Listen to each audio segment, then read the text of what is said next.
હું ETF લેતી છું કારણ કે તેનો ખર્ચાનો અનુપાત ઓછો હોય છે.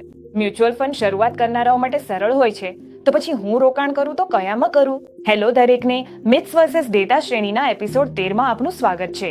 અને આજે આપણે આ સ્પષ્ટ કરીશું કે ETF કે મ્યુચ્યુઅલ ફંડ એમાંથી કયું તમારા માટે વધુ સારું છે. જેમ કે મેં છેલ્લે એપિસોડમાં પણ કહ્યું હતું કે આજે બંનેનું એક નાનું તુલનાત્મક વિશ્લેષણ થશે. સૌપ્રથમ એ સમજીએ કે ETF શું છે. ETF એટલે કે એક્સચેન્જ ટ્રેડેડ ફંડ્સ. આ સ્ટોક માર્કેટમાં શેરની જેમ ટ્રેડ થાય છે. માર્કેટ કલાકોમાં તમે ખરીદી અથવા વેચી શકો છો. આ માટે ડીમેટ એકાઉન્ટ જરૂરી હોય છે. અને સૌથી મહત્વપૂર્ણ વાત એ છે કે આ માત્ર ઇન્ડેક્સને જ ટ્રેક કરે છે, જેમ કે નિફ્ટી, બેંક ઇન્ડેક્સ અથવા તો સોનું અને ચાંદી, અને કેટલીક કોમોડિટીઝમાં પણ ETF હોય છે. આ ઉપરાંત તેમના ખર્ચાનો અનુપાત ઓછો હોય છે, કારણ કે ETFs સામાન્ય રીતે સ્વભાવમાં પેસિવ હોય છે. તેમાં કોઈ એક્ટિવ સ્ટોક પસંદગી થતી નથી.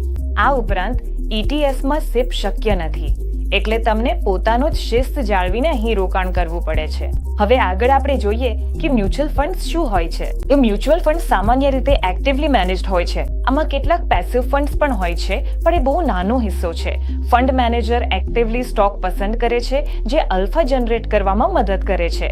જેમ કે તમે આ ગ્રાફમાં પણ જોઈ શકો છો, મલ્ટી કેપ, લાર્જ અને મિડ કેપ ફંડ. ફ્લેક્સી કેપને જો આપણે ETF સાથે સરખાવીએ તો હંમેશા તેમના રિટર્ન્સ લાંબા ગાળામાં વધારે જ હોય છે. તો લાંબા ગાળામાં એક્ટિવ મ્યુચ્યુઅલ ફંડ્સ ETFની તુલનામાં વધારે રિટર્ન આપે છે.